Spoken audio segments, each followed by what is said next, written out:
ะภะคะวะโตอะระหะโตสัมมาสัมพุทธัสสะ. තෙරුවන් සරණයි සියලු දෙනාටම. නිවන් අවබෝධ කරගන්න යන මේ ගමනේ ප්‍රධානතම බාධා කර ධර්ම තුනක් හම්බ වෙනවා. ඒ තමයි තණ්හා, මාන, දිට්ඨි කියලා කියන්නේ. දැන් මෙහිදී මේ තණ්හාව සහ මානය කියන එක යම් ප්‍රමාණයකින් හෝ ඔබට තේරුම් අරගන්නට පුළුවන් වෙයි. හැබැයි මේ දිට්ඨි කියන එක තේරුම් අරගන්නට ඉතාමත්ම අමාරුයි, අතිශයින්ම සියුම් ධර්මයක්. මේකේ තියෙන විශේෂත්වය තමයි දිට්ඨි පිළිබඳව මනා අවබෝධයක් නැත්නම් ඒ දිට්ඨි දුරු කරගන්නට පුළුවන් කමක් නැත්තේත් නැහැ. ඉතින් අද අපි සාකච්ඡා කරන්නේ මේ දිට්ඨි පිළිබඳව. විශේෂයෙන් මේ සාකච්ඡාව ඔබට අතිශයින්ම වැදගත් වේවි ඔබේ නිවන් මඟ පැහැදිලි කර ගැනීම සඳහා. මේ විභජ්‍යවාද ශාසන සමීක්ෂා ධර්ම මණ්ඩපය. ඉතින් අදත් සුපුරුදු පරිදි සාකච්ඡා මණ්ඩපයට වැඩම කොට සිටිනවා ලබනවරුව කන්ද ආරණ්‍ය සේනාසනාධිපති රාජකීය පඬිතු ශාස්ත්‍රපති කොත්මලේ කුමාර කස්සප පඬිත හාමුදුරන් වහන්සේ. අපි තාමත් ගෞරවයෙන් හාමුදුරන් වහන්සේව පිළි අරගන්නවා. තෙරුවන් සරණයි කස්සප හාමුදුරනේ. ඔබ දන්නවා මේ සාකච්ඡා මාලාවේදී අපි කතා කරන්නේ දීඝනිකායෙහි ඇතුළත් සංගීති සූත්‍රය පිළිබඳව. ඒ සංගීති සූත්‍රයේ ඇතුළත් දහම් කරුණු එකින් එකගෙන සාකච්ඡා කරනකොට අපිට හමු වූ තවත් සුවිශේෂී කරුණක් තමයි භව දිට්ඨි සහ විභව දිට්ඨි කියලා කියන්නේ. මේ භව දිට්ඨි සහ විභව දිට්ඨි පිළිබඳව කතා කරනකොට දෘෂ්ටි ප්‍රභේද 14ක් එක්ක මෙය සංසන්දනය කරමින් සාකච්ඡා කරන්නට අපිට සිදු වුණා. ඒ පිළිබඳවයි අපි මේ සාකච්ඡා කරගෙන එන්නේ. දැන් එහිදී අස්සාද දිට්ඨි, අත්තානු දිට්ඨි, මිච්ඡා දිට්ඨි කියන දෘෂ්ටි ප්‍රභේද තුන පිළිබඳව අපි සාකච්ඡා කළා. කසපහඳුරනේ අද අපිට කතා කරන්න තියෙනවා සක්කාය දිට්ඨිය පිළිබඳව. සක්කාය දිට්ඨිය කියනකොට අපේ බෞද්ධ පින්වතුන්ට යම් ප්‍රමාණයක මතකයක් ඇති.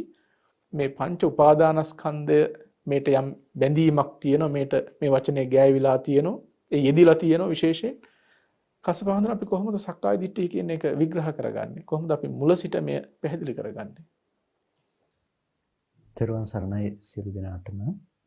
දෘෂ්ටි පිළිබඳව සිදු කරන සාකච්ඡාවන්ගේ අවසාන සාකච්ඡාව අපි පවත්වපු පසුගිය සාකච්ඡාවේදී අපි මිත්‍යා දිට්ඨි පිළිබඳව කතා කළා. දසවස්තුක මිත්‍යා දෘෂ්ටි ධර්මයන් පිළිබඳව. ඉතින් මම හිතනවා මේ ප්‍රශ්නට එන්නට කලින් මේ දසවස්තුක මිත්‍යා දෘෂ්ටීන් ළඟටත් අපි ටිකක් ගිහිල්ලා කතා කළොත් හොඳයි කියලා. ඒට හේතුව තමයි දැන් අපි මේ සාකච්ඡාව තුළදී පැහැදිලි කළේ නැහැ. දැන් අපි කතා කරන්නේ භව දිට්ඨි සහ විභව දිට්ඨි පිළිබඳව. දසවස්තුක මිත්‍යා දෘෂ්ටිය කොහොමද භව දිට්ඨි සහ විභව දිට්ඨි වලට සම්බන්ධ වෙන්නේ කියන කරුණ එතනදී අපි සිහිපත් කළේ නැහැ. ඉතින් දසවස්තුක මිත්‍යා දෘෂ්ටිය කියන්නේ නියත මිත්‍යා දෘෂ්ටියක්. දසවස්තුක මිත්‍යා දෘෂ්ටිය සමාදන්ව ගත්ත කෙනෙක් බොහොම භයානක අකුසලයක් තමයි සමාදන්ව ගන්නෙ. ඒ ඔහුව දුගතිගාමී කරනවා ඒකාන්තයෙන්ම. ඒක ආනන්තරී අකුසල කර්මයක් වගේ මහා බරපතල තත්වයක් තමයි නියත මිත්‍යා දෘෂ්ටිය කියලා කියන්නේ. මෙන්න මේ නියත මිත්‍යා දෘෂ්ටිය භව දිට්ඨි සහ විභව දිට්ඨීන්ට සංසන්දනය කිරීමේදී විභව දෘෂ්ටියට තමයි මේ දසවස්තුකේම ඇතුළත් වෙන්නේ විභවයට. මොකද ඔහු කර්මයේ කර්මඵල ආදී පිළිගැනීමක් නැති පුද්ගලයෙක් බවට පත්වන නිසාම ඔහු සසරේ කර්මඵලවාදයේ හෝ හේතුඵලවාදයේ පිළිගන්න පුද්ගලයෙක් නෙමෙයි. ඒ නිසා ඔහු ලෝකයේ සාස්වතයි මේ විදිහට හේතු නිසා පවතින බවක් තියෙනවා හෝ කර්ම ක්‍රියාවන්ගේ බලපෑමක් තියෙනවා කියන එක ඔහු පිළිගන්නට සූදානම් නැති නිසා තමයි ඒ බඳු වූ දෘෂ්ටියක් පරාමර්ශණය කරන්නේ. ඒ හේතුව නිසා මේ දස වස්තුක මිත්‍යා දෘෂ්ටියක් කියලා වස්තු 10ක් පිළිබඳව අපි කතා කළත් මේ දස වස්තුවම අයිති වෙන්නේ විභව දෘෂ්ටියට. ඒ කියන්නේ විභව දෘෂ්ටිය මේ වස්තු 10 තුලම යෙදී පවතිනවා. ඒ නිසා අපි භව දිට්ඨි සහ විභව දිට්ඨි පිළිබඳව කතා කරනකොට මේ ටිකේ අයිතිකාරීත්වය සාමීත්‍යය දරන්නේ විභව දෘෂ්ටිය. විභව දෘෂ්ටි ඇත්තෙක් තමයි මේ දස වස්තුවම සම්පූර්ණ කරන්නේ. ඒ නිසා භව දිට්ඨි සහ විභව දිට්ඨි කියන මාතෘකාවේදී අපිට ඇතුළත් කරන්නට පුළුවන් විභව දිට්ඨියට මේ දස වස්තුක මිත්‍යා දෘෂ්ටියම. ඒ වගේම කසපහඳුරනේ අපි විශේෂයෙන් මතක් කරන්න ඕනේ පසුගිය වැඩසටහනට ඔබ සම්බන්ධ නොවුණා නම් අන්තර්ජාලයෙන් හෝ ඒ ලබාගෙන අහන්න ඔබට ඉතාමත් වැදගත් වෙයි. මොකද ඒ දසවස්තුක මිත්‍යා දෘෂ්ටිය ඔබේ මනසෙහි තියෙනවද කියලා ඔබ හොඳින් පරීක්ෂා කරලා බලන්න. එය පවතිනවා නම් හරියට මේ සර්පයෙක් ඉවත් කරන්නා වගේ සර්ප හිසකින් ඔබේ පාදය වහා ඉවත් කරගන්නා වගේ ගින්නකින් වහා ඔබ ඉවත්වන්නා වගේ මේ මිත්‍යා දෘෂ්ටික සිටිවිලි වලින් ඈත්වන්න. ඒ බඳු මිත්‍යා දෘෂ්ටික පාප ධර්මයන් සමාදන් වෙච්ච අයගෙනුත් පරිස්සම් වෙන්නට ඕන.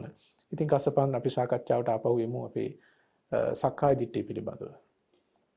සක්කාය දිට්ඨිය මම හිතනවා බෞද්ධයන් අතර බොහොම සාකච්ඡාවට භාජනය වන වඩාත්ම කතා බහට ලක්වන දෘෂ්ටිය තමයි සක්කාය දිට්ඨිය කියලා කියන්නේ.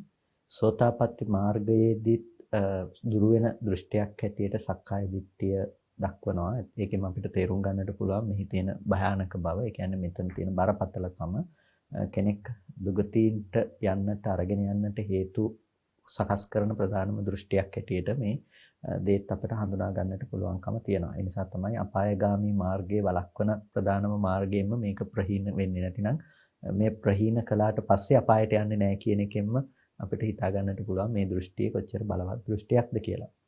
ඉතින් මේ සක්කාය දිට්ඨිය පිළිබඳව අපි කතා කරනකොට අපි මුලින්ම තේරුම් ගන්නට අවශ්‍යයි සක්කාය කියන්නේ මොකක්ද කියන එක.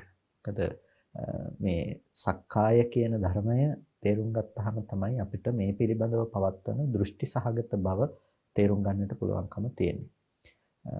මේ පිළිබඳව අපිට හොඳට සූත්‍ර අධ්‍යයනය කරනකොට සක්කාය සහ සක්කාය දිට්ඨිය පිළිබඳව දකින්නට හොයාගන්නට පුළුවන්කම තියෙනවා.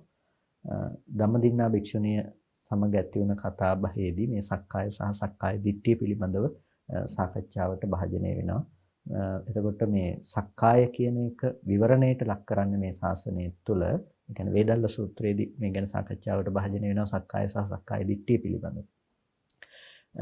මේ සක්කාය කියන දේ පෙන්වන්නේ පංච උපාදානස්කන්ධ ධර්මය තමයි සක්කාය හැටියට පෙන්වන්නේ.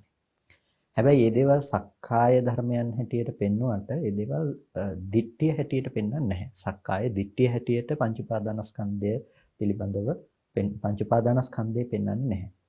සක්කාය ධර්මයේ පිළිබඳවම පවත්නා දෘෂ්ටිය තමයි සක්කාය දිට්ඨිය කියලා කතා කරන්නේ. ඒකට පංච උපාදානස්කන්ධය නැතිනම් සක්කාය කියන දේ පිළිබඳව අපි වෙනමම කතා කරන්නට ඕනේ.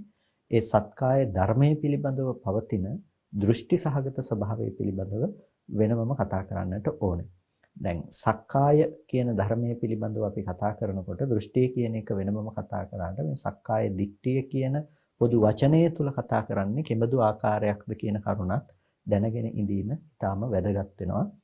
මොකද මේ ස්කන්ධ ධර්මයන් පිළිබඳව ඇති කරගත්ත වැරදි දෘෂ්ටිය ගැන මේ විදිහට කතා කරන්නේ අපි. ඒතකොට මේ වැරදි දෘෂ්ටිය පිළිබඳව විනිශ්චය කිරීම තුළම තමයි අපිට මේ දෘෂ්ටි වෙලීමෙන් ගැලවෙන්නට පුළුවන්කම තියෙන්නේ. සක්කාය කියලා කියනකොට රූප උපාදානස්කන්ධය, වේදනා උපාදානස්කන්ධය, සංඥා උපාදානස්කන්ධය, සංස්කාර උපාදානස්කන්ධය, විඥාන උපාදානස්කන්ධය කියන මේ කරුණු පහට තමයි සක්කාය කියලා කියන්නේ. එතකොට මේ සක්කාය කියන තැනින් අදහස් කරන්නේ මේ ස්කන්ධ පංචකය මිසක එතන දෘෂ්ටියක් මෙතනදී අපේක්ෂා කරන්නේ නැහැ. කෙනෙක් රූපය පිළිබඳව පවත්වනවා නම් අබිනිවේෂ පරාමාස සහගත දෘෂ්ටියකින් එහි ආත්ම හෝ ආත්මනීය ගතියක් තියෙනවායි කියලා අන්න ඒ අබිනිවේෂ පරාමාසය තමයි දෘෂ්ටිය බවට පත් වෙන්නේ.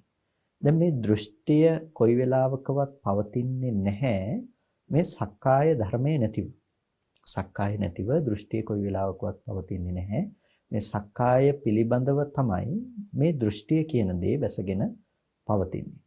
ඒ නිසා තමයි මේක සක්කාය දිට්ඨිය හැටියට මේකත් එක්ක එකතු කරලා කතා කරන්නේ. ඒ නිසා රූපය පිළිබඳව කෙනෙක් පවත්වන සක්කාය දිට්ඨියක්. අපි යම් මට්ටමකින් කතා කළා මේ පිළිබඳව අත්තානු දිට්ඨිය පිළිබඳව කතා කරනකොටත් 20 ආකාර වශයෙන් යෙදෙන අත්තානු දිට්ඨියක් ගැන.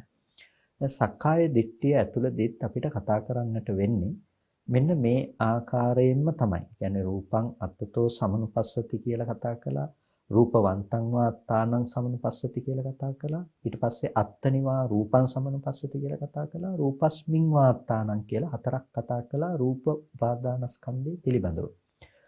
මෙන්න මේ රූපය අසුරු කරගෙන පවත්වන හතරාකාරයෙන් කතා කරපු ආත්ම දෘෂ්ටියම තමයි මෙතන සක්කාය දෘෂ්ටිය පිළිබඳව විස්තර කරනකොට අපට සාකච්ඡා කරන්නට වෙන්නේ. ඒ කියන්නේ එතකොට කෙනෙකුට හිතෙන්නට පුළුවන් අත්තානු දිට්ඨිය සහ මේ කතා කරන සක්කාය දෘෂ්ටිය අතර තියෙන වෙනස මොකක්ද කියලා. අත්තානු දිට්ඨියයි කියනකොට එතන ආත්ම සංකල්පය ප්‍රධාන කරගෙන කතා කරනවා. එතකොට මෙතනදී සක්කාය දිට්ඨිය පිළිබඳව කතා කරනකොටත් ඒ ධර්මයන් පිළිබඳව පවත්වන ආත්ම දෘෂ්ටියම තමයි කතා කරන්නේ. එතකොට මේ ව්‍යංජන නානත්වයකින් තිබුණට එක අර්ථයක යෙදෙන දේවල් එක තැනකදී ආත්ම සංකල්පනාව පොදු වෙලා තියෙනකොට අනිත් තැනකදී සක්කාය දිට්ඨිය කියන මේ බොහොම කෙලෙස් සහගත මට්ටමින් ප්‍රධාන විදිහටම අරගෙන දෘෂ්ටි සහගත මට්ටමින් කතා කරනවා. එතකොට ඒ එකම ස්වභාවය තමයි මේ තැන් දෙකේදීම අපිට විග්‍රහ කරගන්නට වෙන්නේ. එතකොට මෙතනදී අපිට විශේෂයෙන් විග්‍රහ කරගන්නට අවශ්‍ය වෙන දෙයක් තමයි අර අත්තානු දිට්ඨියේදී අපි කතා කළාට වැඩිය අපිට සක්කාය කියන ධර්මයේ පිළිබඳව කතා කරන්නට පුළුවන්කම තියෙනවා. ඇයි මේ දේවල් සක්කාය කියලා කියන්නේ? එතකොට දැන් අත්තානු දිට්ඨිය නම් අපි එතනදී කතා කළේ ආත්මය පිළිබඳව පවත්නා ඒ දෘෂ්ටියනේ වස්තුව සහ දිට්ඨිය පිළිබඳව කතා කළේ. දැන් මෙතනදී අපිට කතා කරන්නට තියෙන මේ සක්කාය කියන ධර්ම කොටාසේ පිළිබඳව සක්කාය කියන්නේ සක්කාය දිට්ඨිය නෙමෙයි. නමුත් සක්කාය කෙරෙහි තමයි අපි දෘෂ්ටිය කියන දේ පවත්වන්නේ කියන මේ කාරණාවත් අපි කතා කරන්නට අවශ්‍යයි. ඒ වගේම සමහර වෙලාවට මේ පංච උපාදානස්කන්ධය පිළිබඳව පවත්නා මම කියන හැඟීම සහ මේ දෘෂ්ටි අතර පවතින වෙනසත් අපිට කතා කරන්නට වෙනවා. හේතුව මානය කියන දේ සිඳෙන්නේ අරිහත් මාර්ගයෙන්. එතකොට මේ ගොඩක් දෙනෙක් වරදවා ගන්න දෙයක් තමයි සක්කාය දෘෂ්ටිය දුරු කරගෙන කොහොමද මේ එහෙමනම් ගිහි ගෙදරක ජීවත් වෙන්නේ? එහෙමත් නැත්නම් ලෝකේ පැවැත්මක් කොහොමද වෙන්නේ? මේ ආකාරයේ මතවාදයන් තියෙනවා. ඒ නිසා සක්කාය දිට්ඨිය සම්පූර්ණයෙන්ම දුරු වෙන්නේ නැහැ. මම වගේ කියන ඒවා සම්පූර්ණ දුරු වෙන්නේ නැහැ. ඒකේ පොඩ්ඩක් ඉතුරු වෙනවා. ඒ නිසා තමයි ඒ ලෝකේ ජීවත් වෙන්න පුළුවන්කම තියෙන්නේ කියලා. මේ දෘෂ්ටිය පිළිබඳව හරියට අවබෝධයක් නොදන්නාකම නිසා පවතින දෘෂ්ටිත් අපිට සමාජය තුළ බහුලව දකින්න පුළුවන්කම තියෙනවා. ඒ නිසා සක්කාය කියන එක වෙනමත් දෘෂ්ටිය කියන එක වෙනමත් අපි මෙතනදී තේරුම් ගැනීම ඉතාම වැදගත් වෙනවා. තමත් වැදගත් කාරණාවක් අසපහඳුර සිහිපත් කළේ. මානය කියන ධර්මය සහ දිට්ඨිය කියන එක හරියට අපි තේරුම් අරගන්නට ඕන. මොකද මානයම දිට්ඨි වශයෙන් තේරුම් අරගත්තොත් එහෙම ඇතැම් වෙලාවට කෙනෙකුට වැරදි අදහසක් ඇති වෙන්නට පුළුවන්. සෝතාපට්ටි ඵලයෙන් පස්සෙත් දිට්ඨිය තියනවද කියලා. ඒ නිසා මේවා නිසියාකාරව निराකරණය කරගන්න එක තමයි අතිශයින්ම වැදගත් වෙන්නේ. දැන් මේ සාකච්ඡාවේදී කසපහඳුර හරි මේ වටිනා තැනකට ආවනේ. අපි කලින් කතා කළා අත්තානු දිට්ඨිය පිළිබඳව මේට සති කිහිපයකට කලින්. දැන් අද මේ කතා කරන සක්කාය දිට්ඨිය පිළිබඳව කතා කරනකොටත් මේ එකම පරයය තමයි කතා කරන්න තියෙන්නේ. එකම ධර්ම කාරණා ටික. හැබැයි අපිට මේ කතා කරනකොට සක්කාය පිළිබඳව එහෙම නැත්නම් පංච උපාදානස්කන්ධය පිළිබඳව ඊටමත් විග්‍රහාත්මකව මෙහිදී සාකච්ඡා කරන්නට ඉඩ අවකාශ සැලසීලා තියෙනවා. දැන් මේ එක්කම ඔබට තවත් විශේෂ කරුණක් සිහිපත් කරන්නට ඕන. අපි දිට්ඨි ප්‍රභේද 14ක් ගැන මේ කතා කරගෙන එනවනේ භව දිට්ඨිය සහ විභව දිට්ඨිය පිළිබඳව විග්‍රහ කරනකොට. දැන් මේකෙදි මේ සක්කාය දිට්ඨිය කියන එකට පසුව අපිට හම්බ වෙනවා තවත් දෘෂ්ටි දෙකක්. එහි පළවෙනි එක තමයි සක්කාය වත්තුක ශාස්ත්‍රත දෘෂ්ටිය. දෙවෙනි එක සක්කාය වත්තුක උච්ඡේද දෘෂ්ටිය. දැන් මේ දෘෂ්ටි තුනම අලලා කතා කළොත් කසපහඳුන අපිට හිතනවා මේක වඩාත් සංක්ෂිප්තව සහ පැහැදිලිව කතා කරගන්න පුළුවන් වෙයි කියලා. අපි මේ දෘෂ්ටි තුනම එකට කරලා අපේ සාකච්ඡාව අරගෙන මොකද්ද මේ සක්කාය දිට්ඨිය කියලා කියන්නේ මෙහි ආරම්භය කොහොමද කියන තැන ඉඳලා. සක්කාය දිට්ඨිය පිළිබඳව කතා කරනකොට සක්කාය දිට්ඨියේම තියෙන අන්තර් ප්‍රභේදයන් දෙකක් තමයි සක්කාය වස්තුක සාස්වත දෘෂ්ටිය සහ සක්කාය වස්තුක උච්ඡේද දෘෂ්ටියයි කියලා කියන්නේ. එතකොට සක්කාය වස්තුක කියනකොට මේ සක්කාය තමයි වස්තුව බවට පත් වෙලා තියෙන්නේ. සක්කාය වස්තුව කොටගත්ත ශාස්වත දෘෂ්ටියක් පවතිනවා. ඒ සක්කාය වස්තුක කොට ගත්ත නැතිනම් සක්කාය මත පිහිටි මොකද්ද කෙනෙකුට පවත්නා ශාස්ත්‍රත දෘෂ්ටිය. දැන් මේ කතා කරන්නේ අර විෂයාකාර සක්කාය දිට්ඨිය කියන එකම කොටස් දෙකකට බෙදනවා. සක්කාය වස්තු කොටගෙන තියෙන ශාස්ත්‍රත දෘෂ්ටිය සහ සක්කාය වස්තු කොටගෙන තියෙන උච්ඡේද දෘෂ්ටිය විදිහට කොටස් දෙකකට බෙදනවා. ඒක වෙනමම විග්‍රහ කරන දෘෂ්ටි දෙකක්. සක්කාය වස්තුක ශාස්ත්‍රතේ සහ සක්කාය වස්තුක උච්ඡේදේ කියන දෘෂ්ටි දෙක. එතකොට සක්කාය වස්තුක සාස්වත දෘෂ්ටිය කියලා කියන්නේ සක්කාය ධර්මයේ පිළිබඳව පවත්නා සාස්වත අන්තයේ ඇසුරු කරපු දෘෂ්ටිය තමයි සක්කාය වස්තුක සස්සත දිට්ඨි කියන වචනයෙන් කතා කරන්නේ. එතකොට එතනදී අපිට කතා කරන්නට පුළුවන්කම තියෙනවා රූපවන්තං වා අත්තානං සමනුපස්සති. ඒ වගේම රූපස්මින් වා අත්තානං සමනුපස්සති අත්තනිවා රූපං සමනුපස්සති කියන රූපය අරබයා පවතින තුන් ආකාර වූ දෘෂ්ටියක්. එතකොට රූපවන්තං වා අත්තානං සමනුපස්සති කියනකොට ආත්මය යනු නාම ධර්මතාවයන් නැතිනම් ආත්මය යනු වේදනා සංඥා සංස්කාර සහ විඥාන කියන දේ ඒ ධර්ම ටික අර රූපය රූපවත් කොට පවතිනවා. ඒ කියන්නේ රූපයේ අයිතිකාරය වගේ මේ පවතින මේ ආත්මය තමයි. එතකොට ආත්මය ඔහු වෙනමම හඳුනනවා. ආත්මය කියන්නේ එකක්. ඒ වගේම රූපය කියන්නේ තවත් එකක්. එතකොට උවත් රූපය පරිහරණය කරන්නේ නැතිනම් මේ රූපය පවත්වාගෙන යනු ලබන්නේ මෙන්න මේ සිටින ආත්මයයි කියලා කෙනෙක් කල්පනා කරනවා. ඒකට තමයි අපි කියන්නේ සක්කාය වස්තු කරගත්ත සාස්වත දෘෂ්ටියක්. එතකොට එතනදී ඔහුට සංකල්පයක් තියෙනවා, ඔහුට අදහසක් තියෙනවා මේක මේ පවතිනවා කියලා. ඒ කියන්නේ මේ ආත්මයක් කියන දේ දිගින් දිගටම ලෝකෙ තුල පවතින දෙයක් හැටියට ඔහුට අදහසක් තියෙනවා.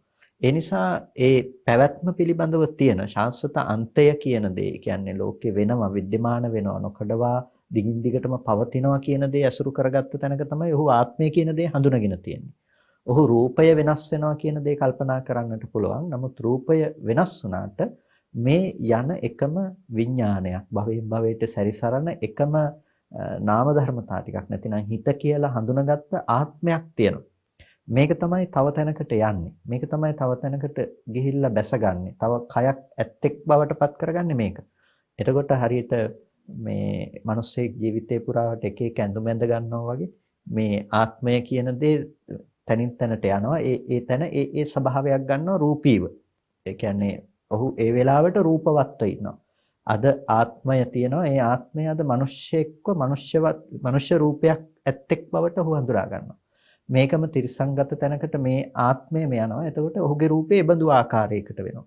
මෙන්න මේ විදිහට ආත්මය කියන දේ වෙනම හඳුනා ගනිමින් ඒක රූපවත් කොට අද කල්පනා කරනවා.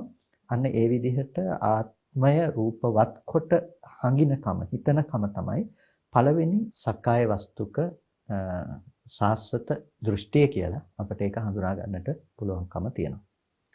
දැන් ඔබට මතක ඇති අත්තානු දිට්ඨියේ සම්බන්ධයෙන් අපි සාකච්ඡා කරනකොට අපි කිව්වා රූපං අත්තතෝ සමනුපස්සති රූපවන්තං වා අත්තානං සමනුපස්සති අත්තනිවා රූපං සමනුපස්සති රූපස්මින් වා අත්තානං සමනුපස්සති කියලා ආකාර හතරක් ගැන කතා කළා. දැන් අපි කසපහඳුර මේ සක්කාය වස්තුක ශාස්වත දෘෂ්ටිය පිළිබඳව කතා කරනකොට අර පළවෙනි එක අතහැරියා. රූපං අත්තතෝ සමනුපස්සති කියන එක අතහැරලා රූපවන්තං වා අත්තානං සමනුපස්සති කියන එකෙන් තමයි පටන් ගත්තේ. ඒ ඇයි අතහැරිය කියලා අපි කතා කරමු ඉදිරියට. ඔබට පැහැදිලි වේවි. අපි එතන ඉඳන් අනිත් තැනට යමු. කසපහඳුරනේ දැන් අත්තනිවා රූපං සමනුපස්සති කියන අපිට ඊළඟ කරුණේ මොකක්ද හම්බ වෙන්නේ? අත්තනිවා රූපං සමනුපස්සති කියනකොට මේ රූපය කියන දේ ආත්මය මත පිහිටපු දෙයක් හැටියට කෙනෙක් කල්පනා කරනවා. ඒ කියන්නේ ආත්මය කියන දේ ඔහු වෙනම හඳුනා ගන්නවා. නාම ධර්මතා ටික තමයි ඔහු දන්න හඳුනන මේ ආත්මය බවට පත් වෙන්නේ. ඒ ආත්මය කෙරෙහි තමයි මේ රූපය කියන දේ අද පිහිටා සිටින්නේ. කියන්නේ එතනදිත් අදහස් වෙන්නේ අර නොසින්දී පවතින එකම රේකීය ආත්ම සංකල්පයක් තියෙනවා. රේකීය යන ආත්මයක් තියෙන. ඒ මත තමයි අද මේ රූපය කියන දේ පිහිටා සිටින්නේ. මේ විදිහට කෙනෙකුගේ ආත්මය මත පිහිටි රූපයක් තියෙනවා කියලා සංකල්පයක් තියෙනවා. මේකම ඇතැම් වෙලාවට යම් යම් දෘෂ්ටිවල මේ කියන්නේ බුදුදහම තුළින් ඇතැම් වෙලාවට බිඳී ගියපු ඇතැම් නිකායවාදීන් තුලත් දැක්වෙන තැනක් හැටියට මේ දැන් අර ආලේ විඥානය වගේ තැනක් කියන්නේ හැම තැනකදීම නොසිඳී යන විඥානයක් තියෙනවා. ඒ කියන්නේ නොසිඳී යන ස්වභාවයක් තියෙනවා. ඒකට තමයි අනිත් ඒවා ඒ මත තමයි ඇතිවීම නැතිවීම සිද්ධ වෙන්නේ කියලා හිතාගෙන ඉන්න පිරිසක් ලෝකෙ තුල ඉන්නවා.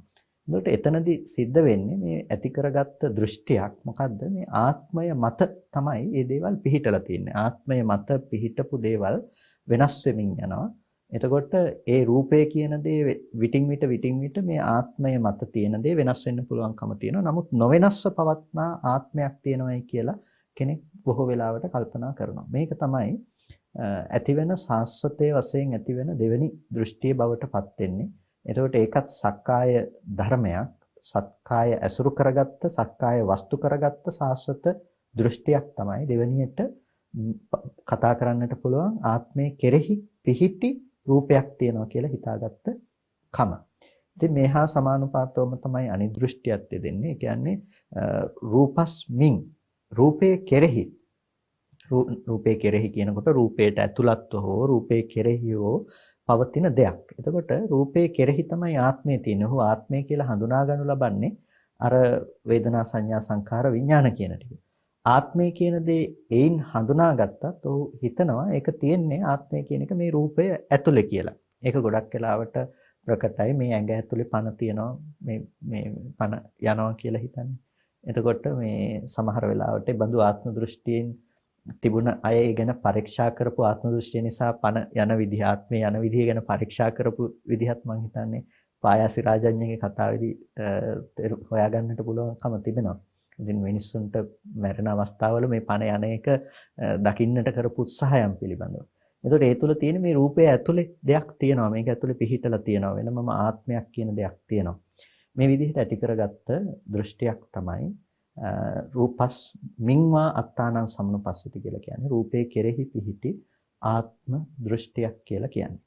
දැන් මේක ප්‍රධාන වශයෙන්ම ඇති කරගෙන තියෙන්නේ අපි සක්කාය දෘෂ්ටියක් විදිහට. සක්කාය දිට්ඨිය පිළිබඳව මේ දේ පිළිබඳව කතා කරනකොට අපිට තවත් වෙනත් පැතිකඩවල් වලින් මේක කතා කරන්නට පුළුවන්කම තියෙනවා.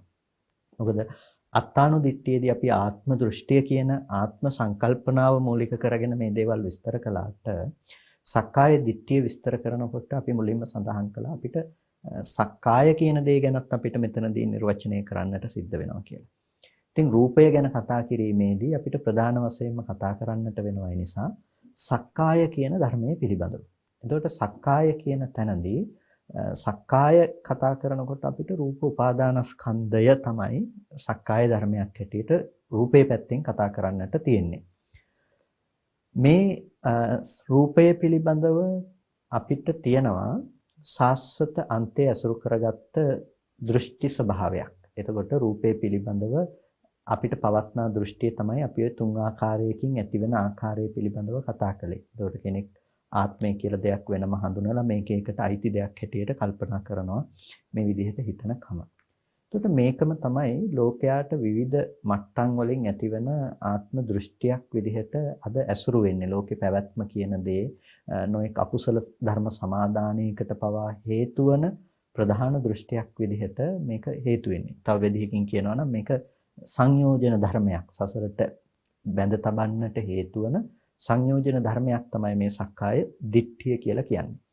එතකොට මේකෙදි දැන් අපි අමුතුවෙන් ආත්මයි කිය කල්පනා කරන්නට අවශ්‍ය වෙන්නේ නැහැ. මම මේක ඇතුලේ ආත්මය තියෙනවා කියලා වෙනමම අපි ඒ ගැන අමුතුවෙන් හිතන්නට ඕනේ නැහැ. මම හිතන්නේ කවුරුත් එහෙම නිකන් ඉන්න කෙනෙක් අමුතුවෙන් මේ ආත්මයක් ගැන කල්පනා කර ලෝකේ ඉන්න යනවායි කියලා. ආත්මවාදීව කතා කරන නිරන්තරයෙන් කතා කරන ආගම්වල උදවිය හැර ආගම්වල උදවිය හැර සාමාන්‍ය ලෝකේ ජීවත් වෙන කෙනෙක් මම මෙතන මෙහෙම කල්පනා කරනවායි කියලා ඒකේ දෘෂ්ටිගත වෙන්නට ඕන උත්සාහවත් වෙන්නේ නැහැ දැන්.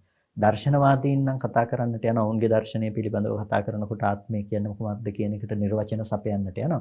ඒ හැරුණකොට ලෝකේ සාමාන්‍යයෙන් ජීවත් වෙන කෙනෙක් මම මේ ආත්මය වෙනම තියනවා මේකට රූපයයි තී කියලා මේ වෙනමම කල්පනා කරන්නේ නැහැ. හැබැයි ඔහුගේ ක්‍රියාකාරීත්වය තුළ ලෝකේ කටයුතු කරනකොට ඒ තුල තියෙනවා මේ කතා කරන මේ ආත්ම දෘෂ්ටිය කියන එක ඒ තුල පවතිනවා. දැන් සතෙක් මරනකොට මදුරුවෙක් කනකොට අපි මදුරුව මරන්නට පෙළඹෙනවා. මදුරුව මරන්නට පෙළඹෙන අපි හිතනවා මේ පේන රූපය ඇතුලේ ආත්මයක් තියෙනවා කියලා. පේන රූපය ඇතුලේ කෙනෙක් ආත්මයක් තියෙනවා කියලා. ඒ නිසා අපි බොහොම ඉක්මනට පෙළඹෙනවා මේක රූපේ නැති කරොත් මේක නැති කරන්න පුළුවන්. ඒ නිසා අපි මොකද කරන්නේ මදුරුවට ගහන තැනට පෙළඹෙනවා. දැන් අපි ඔක හිතන්නේ අපි ඒ විදිහට කල්පනා කරන්නේ නැහැ. 아무තුවෙන් ඒ ගැන වෙනමම පරිකල්පනයක් නැති වුණත් අපි කරන ක්‍රියාව තුළ ඒ දෘෂ්ටි සහගත බව නියෝජනය වෙලා තියෙනවා. ඒ නිසා තමයි ඒ සත්වයක් නැති කිරීම නිසා හේතු කරගෙන අපිට දුගතියකට යන්න පුළුවන්කමක් සැකසීලා තියෙන්නේ. ඉතින් සක්කාය දිට්ඨිය දුරු කරපු ආර්යයන් වහන්සේ නමක් තුලින් කවදාවත් ඒ ඉන්න ආත්මයක් නැති කරන්න කියලා රූපයක් නැති කරන මට්ටමකට යන මෝඩකමක් එතන යෙදෙන්නේ නැහැ. ඉතින් ඒ නිසා අපිට ලෝකේ අපි එදිනෙදා අපි ජීවිතේ ජීවත් වෙනකොට ක්‍රියාත්මක වෙනකොට කය වචන මනසින් ක්‍රියාත්මක වෙනකොට මේ සක්කාය කියන දේ ඒ දේවල් ඇසුරු කරගෙන අපේ දෘෂ්ටිය කියන දේ අපේ සිත ඇසුරු කරගන්න ආකාරය මෙතනදී අපි හොඳට තේරුම් ගන්නට අවශ්‍යයි. රූප උපාදානස්කන්ධය කියනකොට රූප උපාදානස්කන්ධයේ ස්වභාවය තමයි අනාත්ම ලක්ෂණයක්. නමුත් සතර මහා ධාතු සහ සතර මහා ධාතු නිසා පවත්නා උපාදාය රූපය ආශ්‍රවයන්ට හිත ආශ්‍රවයන්ගෙන් ඇසුරු කරන්නට පුළුවන් උපාදානයේට හිත ධර්මයක් ලෙස තමයි මේ රූප උපාදානස්කන්ධය පවතින්නේ. එතනදී රූපය කියන දේ පවතින්නේ අනාත්ම ලක්ෂණය. එතන සතර මහා ධාතු සහ උපාදාය රූපය කියන අනාත්ම ලක්ෂණය. ඒ අනාත්ම රූපය පිළිබඳව කෙනෙකුට ආශ්‍රවයන්ගෙන් ඇසුරු කරන්නට පුළුවන්කම තියෙනවා. ඒ කෙරෙහි අනිවාර්යෙන් රූපය හමුවන මනසක් තියෙන කෙනා ඒ රූපය ආශ්‍රවයන්ගෙන් තමයි ඇසුරු කරන්නේ. උපාදානයෙන් යුක්තව තමයි මේ රූපය කියන දේ ඇසුරු කරන්නේ. රූපේ වෙත නැවත නැවත එළඹෙන්නේ මේ ආශ්‍රවයන්ගෙන් යුක්තව. ඉතින් කෙනෙකුට කාමාසෝ වශයෙන්, භවාසෝ වශයෙන්, දිඨාසෝ වශයෙන්, අවිජ්ජාසෝ වශයෙන් මේ රූපේ කියන දේ ඇසුරු කරන්නට පුළුවන්කම තියෙනවා. ඉතින් මේ රූපය පිළිබඳව කෙනෙකුට ආත්මනීය සංකල්පනාවක් තියෙනකොට ඔහුට මේ රූපය දිඨාශ්‍රවයන්ගෙන් ඇසුරු වෙන්න පටන් ගන්නවා. රූපය කියන දේ ආත්මයකින් හෙබි දෙයක්. එතකොට ඒ ඇසුරු කරගෙන සත්‍යය පවතිනවා, පුද්ගලයෝ ජීවත් වෙනවා, ආත්මයක් තියෙනවා කියලා අපිට ඒ පිළිබඳව පවතිනවා දිඨාශ්‍රවයක්. ඒ දිඨාශ්‍රවයේ මේ රූපය පිළිබඳව අපිට ඇසුරු වෙන්නට පටන් ගන්නවා. හැබැයි දැන් රූපය කියන දේ කවදාවත් ඒ බඳු ලක්ෂණයක් තිබුණේ නැහැ. රූපය කියන දේ නැතිනම් ඒ වස්තුව පැත්තේ නැතිනම් ඒ සක්කාය කියන ධර්මය ඇතුලේ එහෙම දෙයක් තිබුණේ නැහැ. හැබැයි සක්කාය පිළිබඳව අර පවත්තන දිට්ඨිය තුලින් තමයි ඒක ගොඩනගා ගන්න. ඒ තුල ආත්මයක් තියෙනවා කියලා ඒ හුරුව නිසා ඔහුට සාමාන්‍ය වශයෙන්ම ලෝකේ රූපය කියන දේ අසුරු කරගත්ත ආත්මයක් පවතින බවට අදහසක් තියෙනවා. ඒ නිසා තමයි දැන් අපි දරුවා අම්මා තාත්තා මේ විදිහට මේ දේවල් ඇසුරු වෙනකොට මේ දේවල් ඇතුලේ ජීවත් වෙන ආත්ම තියෙනවා. එහෙම නැතිනම් පුද්ගලයෝ ඉන්නවා කියන මේ සංකල්පයක් අපේ මනස තුල පිහිටලා තියෙනවා. එතකොට මේක දෘෂ්ටි සහගත මට්ටමකින් වෙන පරාමර්ශණය අපිට වෙනමම අපි කතා කරන්නට ඕනේ. ඒ කියන්නේ මෙතනදී දැන් පවතින බවට ඇති වෙන කමම නෙමෙයි මෙතනදී මේ දෘෂ්ටි සහගත බව කියලා කියන්නේ. අබිනිවේෂ පරාමාසයනේ දෘෂ්ටියේ බවටපත් වෙන්නේ. එතකොට දැන් පවතින බව කියන ලක්ෂණයම අබිනිවේෂ පරාමාසයයි කියලා මෙතනින් කියනව නෙමෙයි. දැන් කෙනෙක් ඉන්නවා කියලා ඇති වෙන සංකල්පයම නෙමෙයි මෙතනදී මේ ආත්ම දෘෂ්ටි කියලා කතා කරන්නේ. මොකද මේකේ වෙමි කියන හැඟීමට ඉඩක් තියෙනවා. ඒ වගේම ඉන්න රූපාදිය පිළිබඳව කාමයෙන් ඇසුරු කරන්නට පුළුවන්කමක් තියෙනවා. ඒ නිසා මෙතනදී මේක වෙන් කරගන්නට අවශ්‍යයි හොඳට මෙතන පවතින ආත්ම දෘෂ්ටිය සහ සාමාන්‍යයෙන් පවත්වන කාමාසව ආදී පැවැත්මට උපකාර වෙන්නේ මොන ආකාරයක්ද කියන එක ගැන අපි වෙනමම කතා කරන්නට ඕන. මොකද දෘෂ්ටිය කියන දේ අබිනිවේෂ පරාමාසයක්. ඒක දැඩිව ගත්ත දෙයක්. ඒක වස්තුව නෙමෙයි. හැම වෙලාවකදී මේක වස්තුව නෙමෙයි. ඒක දෘෂ්ටිය. ඒක දැඩිව ග්‍රහණය කරගත්ත කමක් තමයි දෘෂ්ටිය කියන තැන තියෙන්නේ. ඉතින් දුරු වෙන්නේ වස්තුව නෙමෙයි දෘෂ්ටිය. සක්කාය දිට්ඨිය කියනකොට දුරු වෙන්නේ දෘෂ්ටිය, වස්තුව නෙමෙයි දුරු වෙන්නේ. ඒ නිසා වෙමි කියන මේ හැඟීමත් පවතින්න පුළුවන්කම තියෙනවා අරිහත් මාර්ගයේ දක්වාම. හැබැයි අද අපිට වෙමි කියන හැඟීම පේන්නේ සක්කාය දිට්ඨිය කියන දේත් එක්ක එකත් එක්ක එකතු වෙලා. මේ දෙක අද අපිට වෙන් කරන්න බැරි මට්ටමකින් මේ දෙක එකට ඇනිලා තියෙනවා. දැන් මම වෙමි කියලා ගන්න මේ සියුම්ම ගන්න හැඟීමත් මේ ආත්මයක් පුද්ගලයෙක් කියලා හඳුනා ගන්න හැඳිනීමක් කියන මේ දෙකම එකට එකතු වෙලා තමයි අද අපිට ඉදිරිපත් වෙන්නේ. ඒ නිසා පෘථග්ජනයෙකුට මේ විදිහට ඉදිරිපත් වෙන නිසා මේක නිර්වුල් කර ගැනීම හරි අපහසු වෙනවා. ඒ නිසා තමයි කෙනෙක් හිතන්නේ මේක නැති වෙලා යනකොට මේ වෙමි කියන හැඟීමක් නැති වෙලා යනවා නේද එහෙම වුණොත්. එතකොට කොහොමද මේ සාමාන්‍ය ජීවිතයක් ගත කරන්නේ? දැන් විශාඛාව අපි ගත්තොත් සෝතාපට්ටි ඵලයටපත් වෙලා සක්කාය දිට්ඨිය දුරු කරපු කෙනෙක්. නමුත් ඇය ගිහි ගෙදර වාසය කළා. දරුවන් 32 දෙනෙකුත් මේ ලෝකයට බිහි කළා. එතකොට මේ බඳු දේවල් කොහොමද වෙන්නේ කියලා සාමාන්‍ය ලෝකේ සාකච්ඡා කරනවා. එතකොට හිතනවා මේ සක්කාය දිට්ඨිය සම්පූර්ණයෙන්ම දුරු වෙන්නේ නැතුව ඇති. සක්කාය දිට්ඨිය පොඩ්ඩක් විතර ඉතුරු වෙනවා ඇති කියලා කෙනෙක් කල්පනා කරනවා මේ ලෝකේ පැවැත්මට පොඩ්ඩක් විතර ඕනනේ කියලා. නමුත් මෙතනදී අමතක කරන්න එපා. දෘෂ්ටිය කියලා කියන්නේ අබිනිවේෂ පරාමාසයක්. ඒක දැඩිව ග්‍රහණය කරගත්ත කමක්.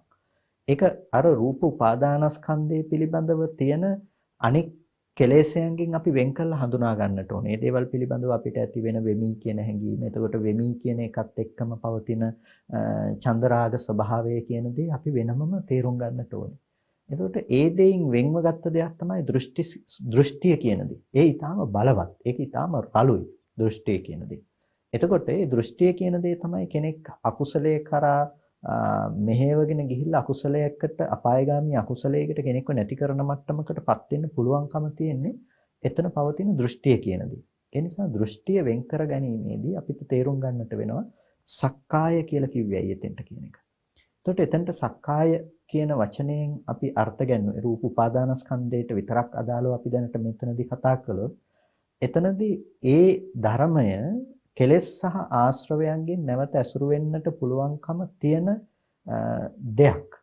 එතකොට දැන් ස්කන්ධ සහ උපාදානස්කන්ධ කියන දේ පිළිබඳව කන්ද සූත්‍රයේදී කතා වෙනකොට එක වචන දෙකකින් තමයි ස්කන්ධය සහ උපාදානස්කන්ධය වෙන්කොට දක්වන්නේ. ඒ තමයි සාස්වා උපාදානීය කියන වචන දෙකකින්. සාස්වා ස්කන්ධ පිළිබඳව සාස්වා උපාදානීය කියන වචන දෙකේ දෙන්නේ නැහැ. රූපස්කන්ධය ගැන විස්තර කරනකොට එතකොට රූප උපාදානස්කන්ධය කියනකොට සාස්වා උපාදානීය කියන වචන දෙකෙන් තමයි විස්තර වෙන්නේ. එතකොට මේ ආශ්‍රවයන්ගෙන් උපාදානයෙන් ඇසුරු කළ හැකි මට්ටමක් තියෙනවා. අන්න ඒ බඳු ආශ්‍රව සහ ඒ බඳු උපාදානය කියන දේ ඇති මනසකට තමයි රූපේ කියන දේ ඇති බවට ග්‍රහණය වෙන්නේ.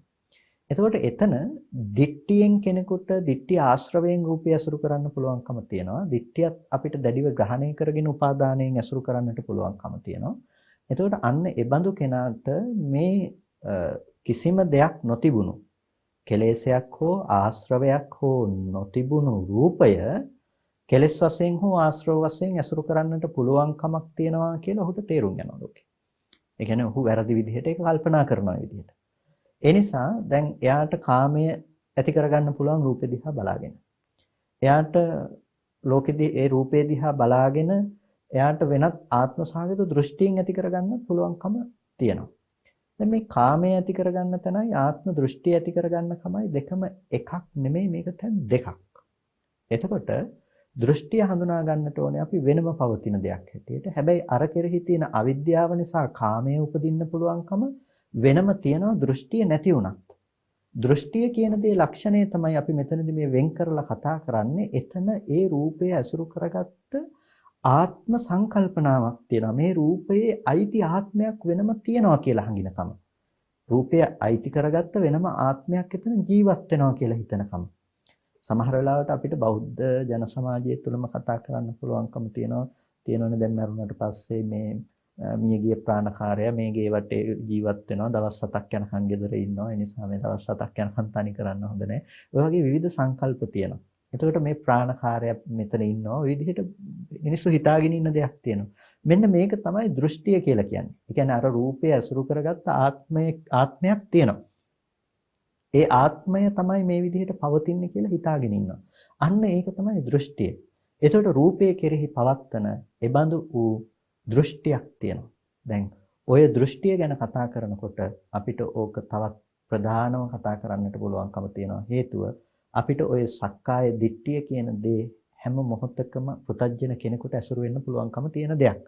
එයාට කාමයේ ඇති වෙනකොටම එතන සක්කාය දිට්ඨිය කියන දේ ඇසුරු වෙන්න පුළුවන්කම එයාට තියෙනවා. ඒ නිසා තමයි මේක කෙනෙකුට බෙදා ගන්න හරි අමාරු වෙලා තියෙන්නේ. දැන් අපිට ඕක හොඳින් තේරුම් කරගත්තොත් එහෙම අපි මේ කතා කරන්නේ බාහිර රූපය ගැනම විතරක්ම නෙමෙයි. බාහිර ආත්මය ගැන විතරක්ම නෙමෙයි. දැන් හිතන්නකෝ අපි කෙනෙක් නොවන පුද්ගලයෙක් නොවන එළියේ තියෙන ගහක් දිහා බැලුවා කෙනෙකුට හිතන්න පුළුවන් ගහ පිළිබඳව හොඳයි අපිට තියෙන මොකක්ද ආත්ම දෘෂ්ටිය. අපිට ඒ ගැන එහෙම වුණොත් ඒක රූප උපාදානස්කන්ධය වුණාට අපිට ඒක ගැන එහෙම වුණොත් මේ ආත්ම දෘෂ්ටිය ඇති වෙලා නැහෙනේ කියලා හිතන්නට පුළුවන් කෙනෙක්. නමුත් එතනත් අපිට මේ ආත්ම දෘෂ්ටිය තියෙන සක්කාය දිට්ඨිය එතනත් යෙදෙනවා අනිවාර්යෙන්. එතනත් යෙදෙන්න පුළුවන්කම තියෙනවා ඒ අරමුණ ඇසුරු කරගෙනත්. කොහොමද යෙදෙන්න පුළුවන්කම තියෙන්නේ? දෘෂ්ටිය දුරු නොකරපු කෙනෙකුට ඒ ගහ නැමැති රූපය දකින්න තමන්ව මේ පැත්තෙන් නැවත ලැබෙනවා. තමන් ජීවත් වෙනවා. ඒ ගහ එළියේ තියෙනවා. තියෙන ගහ දකින්න ඇහැක් තියෙන ඒ ගහ දකින්නා වූ පුද්ගලයෙක් මේ පැත්තේ ඉන්නවා. කවුද ගහ දැනගත්තේ? මම මේ ඉන්න කෙනා. එතකොට අතීතේ ඉඳලා හිටියෙත් ඒ කෙනාම තමයි මේ ඊයේ ඉඳලා මේ නැතිනම් තමන් දන්න කාලේ ඉඳලා මේ ලෝකෙ විඳගෙන එනු ලබන මේ ආත්මය තමයි මේ රූපය මගින් ඒ ගහ කියන දේ දැනගත්තේ කියන එක කෙනෙකුට ඒ ගහ තියනවා කියන සාමාන්‍ය සංසිද්ධිය ඇතුළෙම කෙනෙකුට ආත්ම දෘෂ්ටිය මේ පැත්තෙන් ඇසුරු වෙන්න පටන් ගන්නවා. ඉස්සෙල්ලාම ඇති වෙන දේ තමයි වෙමි කියන සියුම් හැඟීම. ගහ දකින්නකොටම ඒ දකින්න මේ පැත්තේ නිර්මාණය වෙනවා. මම වෙමි. මම තමයි ගහ දකින්නේ කියන එක.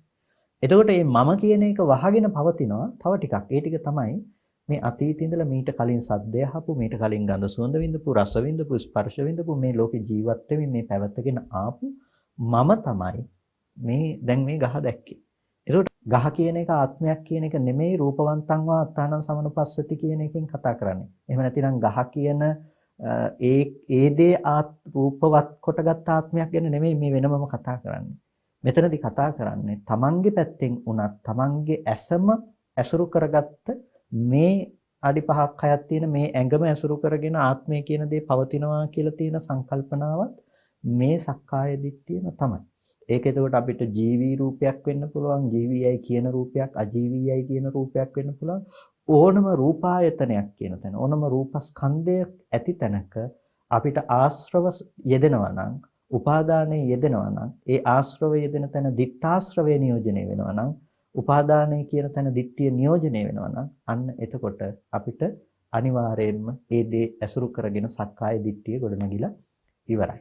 ඒ දේ ඇසුරු කරගෙන අපිට නිරේගාමී වෙන්න පුළුවන්, අකුසලයක් සිද්ධ කරන්න පුළුවන් මට්ටමක්, ඒබඳු වූ සංයෝජන මට්ටමක් අපි තුල ඇති බවට ගොඩනැගිලා තියෙන්න පුළුවන්කම තියෙනවා. ඒකයි මෙතන තියෙන භයානකකම සහ මෙතනදී අපි තේරුම් ගත යුතු දේ බවට පත් වෙන්නේ. ඊ타ත්ම සියුම් එකටම ඇලිලා තියෙන සිවි තුනක් වෙන් කරන්න කිව්වොත් කොයිතරම් දුෂ්කර කාර්යයක්ද? අපි මේ කස්සප හඳුරු පැහැදිලි කරන්නේ අන්න ඒ වගේ කාර්යයක්. තණ්හා මාන දිට්ඨි කියන මේ කරුණු තුන මේවට ප්‍රපංච ධර්ම කියලා කියන්නේ. මේ ප්‍රපංච ධර්ම තුන මේ මානසිකව එකටම ඇලී පවතිනවා වගේ තියෙන්නේ. මේ විවිධ ආකාරයෙන් අපේ සිත්වල තෘෂ්ණා මාන දෘෂ්ටි කියන මේ ප්‍රපංච ධර්මයන් පවතිනවා. ඉතින් මේ සියුම් සිවි තුන එකටම ඇලිලා තියෙන සියුම් සිවි තුන ගලවා එකින් එක අයින් කරන එක අතිශයින්ම සියුම් කාරණාවක්, අතිශයින්ම දක්ෂයෙකුට කරන්න පුළුවන් දෙයක්.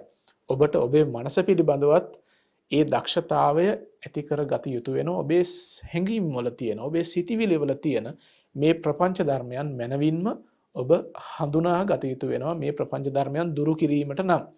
දැන් අපි මේ සාකච්ඡාව මුලදී සිහිපත් කළා ඔබට අපි සාකච්ඡා කරන්නේ සක්කාය දිට්ඨිය, සක්කාය වත්තුක ශාශ්වත දෘෂ්ටිය, සක්කාය වත්තුක උච්ඡේද දෘෂ්ටිය සම්බන්ධයෙන් කියලා. දැන් මෙහිදී අපි මුලින්ම සාකච්ඡා කරගෙන ඉන්න සක්කාය දිට්ඨියත් එක්කම සක්කාය වත්තුක ශාශ්වත දෘෂ්ටිය සම්බන්ධයෙන්. කසප හඳුනන දැන් සක්කාය වත්තුක ශාශ්වත දෘෂ්ටිය ගැන කතා කරනකොට රූපේ සම්බන්ධයෙන් මේ පැහැදිලි කළේ. මේ විදිහටම වේදනාව සම්බන්ධයෙන් පැහැදිලි කිරීමකුත් තියෙන බුදු දේශනාව තුළ. කොහොමද අපි ඒක निराකරණය කරගන්නේ? වේදනාව සම්බන්ධයෙන් මේ විදිහටම රූපය ගැන කතා කළා වගේම වේදනාවන්තං වාත්තානං සමනුපස්සති.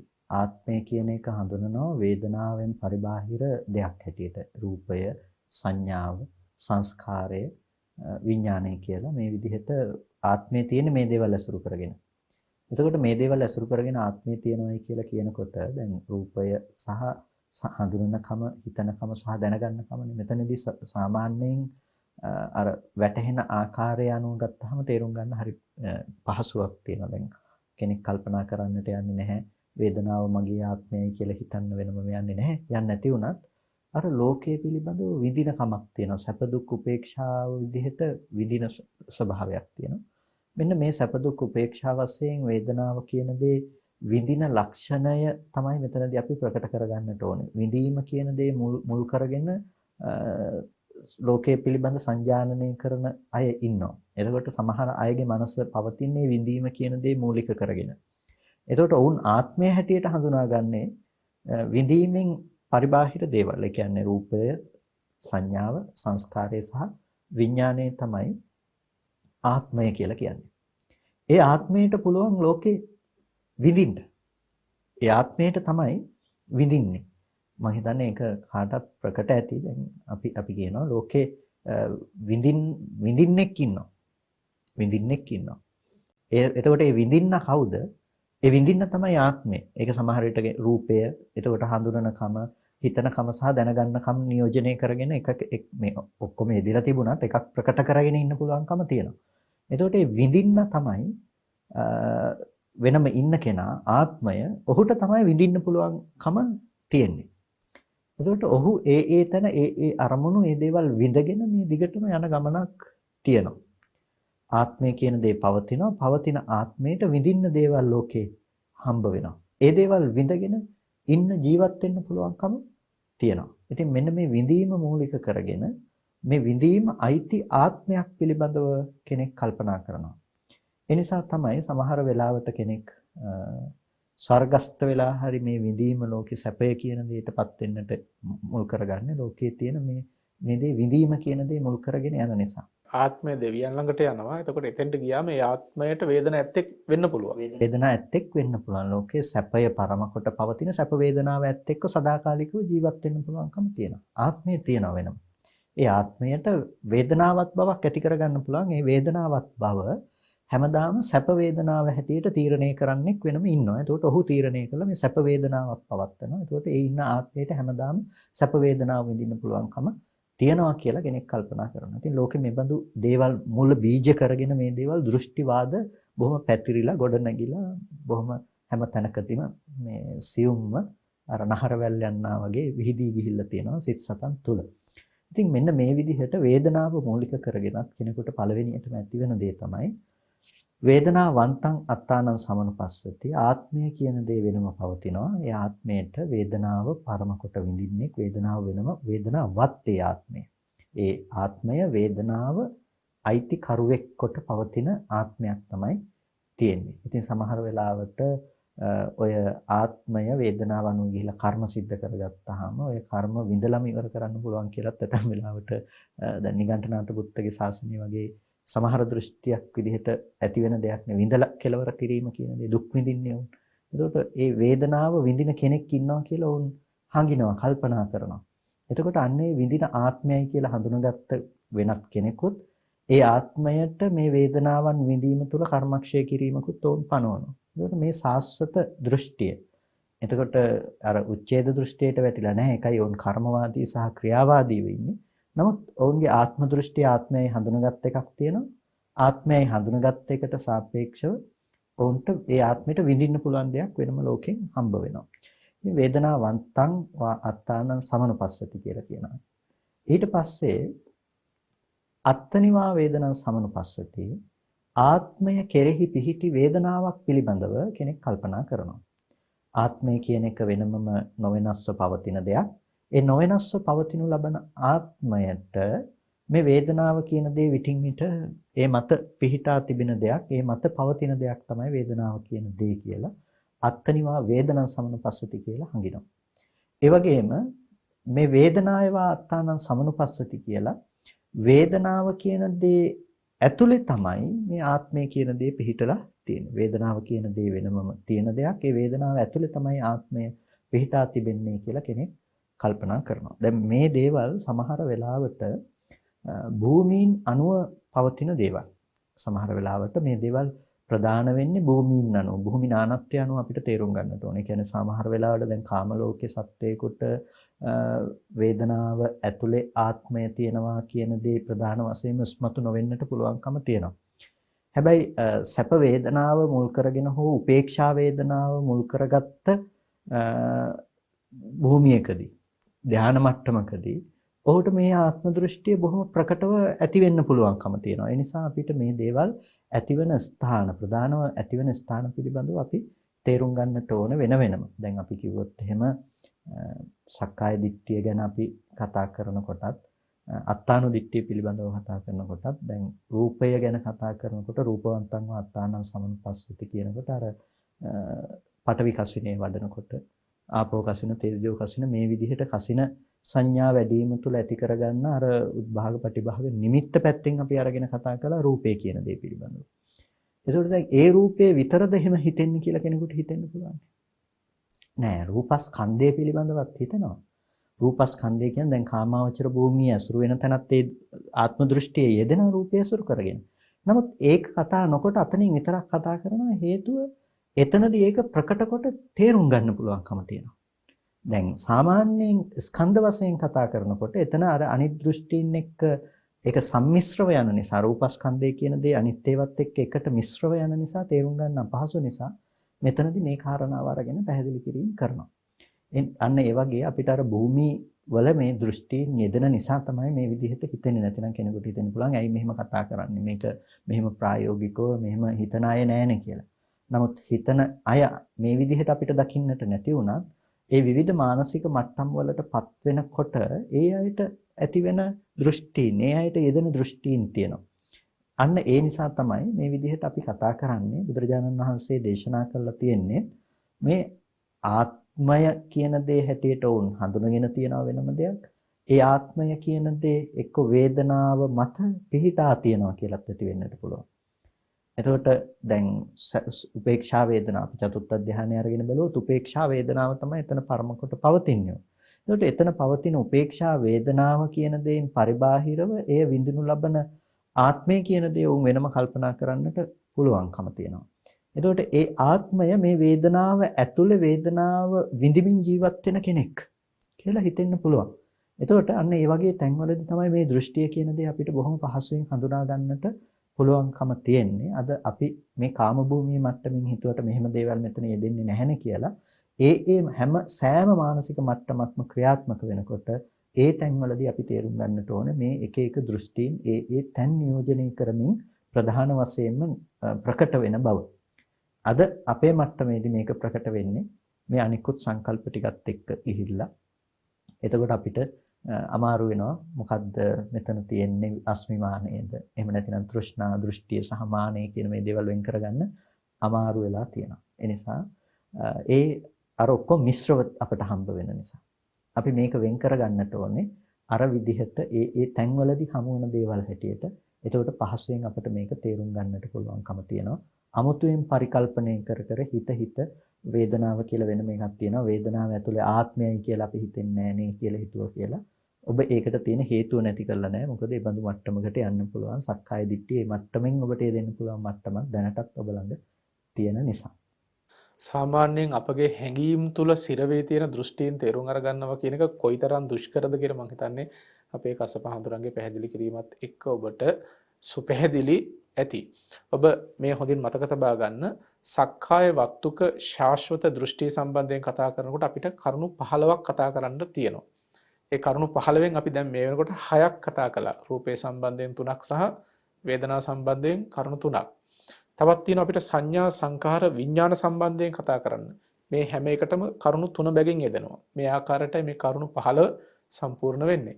කසපහඳුන අපි සංඥා සංඛාර විඥාන කියන කරුණු 3ම ඒකාබද්ධව කතා කළොත් කොහොමද මේ සක්කාය වත්තුක ශාශ්වත දෘෂ්ටිය දෙන්නේ? මේ විදිහටම කෙනෙකුට සංඥාව ඇසුරු කරගෙනත් දෙන්නට පුළුවන්කම තියෙනවා. සංඥාවන්තං වාත්තානං සමනුපස්සති අත්තනිවා සංඥං සමනුපස්සති ඊට පස්සේ සංඥාය වා අත්තානං සමනුපස්සති කියලා මේ තුන් ආකාරයට සංඥාව ඇසුරු කරගෙනත් දෙන්න පුළුවන්කම තියෙනවා. දැන් සංඥාව කියන්නේ හැඳිනීම් ස්වභාවය. අපිට අද හැඳිනීම් ස්වභාවය කියන දේ රූපය අනුසාරයෙන් ගිහිල්ලා වැහිලා තියෙන්නට පුළුවන්. නමුත් මේ දේවල් ප්‍රකට වෙන්නට පුළුවන්කම තියෙනවා යම් සංඥාවන් දියුණු කරලා ඒ සංඥාවන් වැඩි වීම තුළ ඇති කරගන්න විවිධ ධ්‍යාන තුලින් උනත් අපිට මේ දේවල් ප්‍රකට කරගන්නට පුළුවන්කම තියෙනවා. දැන් අපි කිව්වොත් ආකාශය අනන්තයි කියලා වඩන්නේ බඳු සංඥාවක් නේ. එතකොට ඒ බඳු සංඥාවක් තමයි ඔහුට ඇත්ත වෙන්නේ. ඒ නිසා ඔහුට ඒ බඳු සංඥාත් එක්ක බවට පත් වෙන්න පුළුවන්කම තියෙනවා. මේ විදිහට දැන් අරූපාවචර ධ්‍යාන ටික අපි ප්‍රධාන වශයෙන්ම අරගෙන බලුවත් සංඥා තමයි වුන් දිනු කරන්නේ සංඥා මනසිකාරය. එතකොට ඒ සංඥා මානසිකාරයන් දියුණු කරන නිසා ඒ බඳු සංඥාත් එක්කොට ඔහුට ආත්මය කියන දේ වෙනමම හඳුනා ගන්නට පුළුවන්කම තියෙනවා. ආත්මය කියන දේ වෙනම හඳුනා ගන්නවා. ඒ තියෙන ආත්මය මෙබඳු වූ සංඥාත් එක්කයි කියලා ඔහු කල්පනා කරනවා. එතකොට ඔන්න ආත්මය අර මට්ටමින් තියෙනකොට ආත්මයේ සංඥාවත් දෙයක්. ආත්මය කියන දේ අඳුර ගන්නවා. ආත්මය වෙනම තියෙනවා. එතකොටවත් මට තමයි මෙබඳු වූ සංඥාවක් මේ එළඹ සිටින්නේ කියන හැඟීම ඔහුගේ ක්‍රියාකාරීත්වය තුළ තියෙන ආකාසානංචායතනය ආකාශය අනන්තයි කියන සංඥාව තුළ පිහිටපු කෙනෙකුට රූපාදී ධර්මයන් පිළිබඳව ඔහුට කෙලෙස් ආශ්‍රය දෙන්නේ නැහැ. ඒ කියන්නේ සංයෝජනයේ කාම ආදී දේවල් සංකල්පනා ඇති වෙන්නේ නැහැ. හැබැයි ඒ කෙනාට ආත්ම දෘෂ්ටියෙන් එයා මිදිලා නැහැ. සක්කාය දිට්ඨිය කියන දෙයින් එයා මිදිලා නැහැ. ඒකට හේතුව තමයි එයා ආත්මය හැටියට හඳුනාගත්ත තමන් වෙනම ජීවත් වෙනකොට අනිත් දේවල් ඇසුරු කරගෙන එයාට අර තමන්ට තියෙන සංඥාවත් භාවයක් එයාට තියෙනවා. ආත්මය වෙනම තියෙනවා. මේ ආත්මේ සංඥාවත් ආත්මයක්. ආකාශය අනන්තයි කියලා ගත්ත සංඥාවත් ආත්මයක් තමයි එයාට තියෙන්නේ. එයා හඳුනනවා ආකාශය අනන්තයි කියපු බව. මෙන්න මේ විදිහට මේ මට්ටම් වලින් සංඥාව ඇසුරු කරගෙන මේ තුන් ආකාරයකටම පවතින්නට පුළුවන්. ඒ වගේම සංස්කාරය ඇසුරු කරගෙනත් මේ විදිහටම සංඛාරවත් වූ ආත්මය ඔහු හඳුනා ගන්නට පුළුවන්කම තියෙනවා. ඒ විදිහටම මේ සංස්කාරය මත තමයි ආත්මේ මත තමයි සංස්කාරයන් පිහිටලා තියෙන්නේ කියලා අත්නිවා සංඛාරයේ සමනුපස්සති ආත්මේ මත සංස්කාරයන් පිහිටලා තියෙනවා කියලා හිතන්නට පුළුවන්. ඒ වගේම සංඛාරේසු අත්තානං සමනුපස්සති කියලා සංස්කාර ධර්මයන් පිළිබඳව චේතනාව හිතන කම පිළිබඳව තමයි ආත්මය කියන දේ පිහිටා තියෙන්නේ කියලා හිතන්නට පුළුවන්. ඒ වගේම විඥානනේ නැතිනම් දැන ගැනීම කියන දේ මුල් කරගෙන මේ ආත්මය කියන දේ ඇති වෙන්න පුළුවන්කම තියෙනවා. මේ තුන් ආකාරයකට. මෙන්න මේ කොයි තැනදීත් පවත්නා පොදු ලක්ෂණයක් තියෙනවා. ඒ පොදු ලක්ෂණය තමයි දැන් ආත්මය කියලා දෙයක් පවතිනවා කියලා හිතනකම. ආත්මය කියලා දෙයක් වෙනම පවතිනවා. ඒක රූපවත් දෙයක් වෙන්නට පුළුවන්, සංඥාවක් දෙයක් වෙන්නට පුළුවන්, වේදනාවක් දෙයක් වෙන්නට පුළුවන්, ඒ වගේම සංඛාරවත් දෙයක්, විඥානවත් දෙයක් වෙන්නට පුළුවන්. ඒකේ අයිතිකාරය හැටියට ආත්මය වෙනම තියෙනවා. ඒ ආත්මයට රූප වේදනා සංඥා සංකාර විඥාන තියෙන්නට පුළුවන්. එතකොට ඒ කොයි මට්ටමින් පැවතුණා ඔහුට ආත්මය කියලා එකක් හම්බෙලා තියෙනවානේ. පවතිනවා කියලා හිතන එකක්. අන්නේ දිගටම තියනවා නොවෙනස්ව තියනවා කියලා හිතාගත්ත දෙයට තමයි සාස්වතය කියලා කියන්නේ. එතකොට දැන් සාස්වතය කියන වචනය ගැන අපි කතා කළත් මේ වෙනවා කියන දේ මෙතනදී මේ සාස්වත දෘෂ්ටියට අනුව කතා කරනවා. සාස්වතය කියන වෙනවා කියන දේ සාස්වත දෘෂ්ටියට අනුව කතා කරන දේ. එතකොට මෙන්න මේ ආකාරයට අපිට සාස්වත දෘෂ්ටිය, කියන්නේ සක්කාය වස්තු කරගත්ත සාස්වත දෘෂ්ටිය ආකාර 15ක කතා කරන්නට පුළුවන්. රූපය, වේදනාව, සංඥාව, සංස්කාරය සහ විඥානය කියන ස්කන්ධ පහේ යෙදෙන විදිහ අනුව බලලා.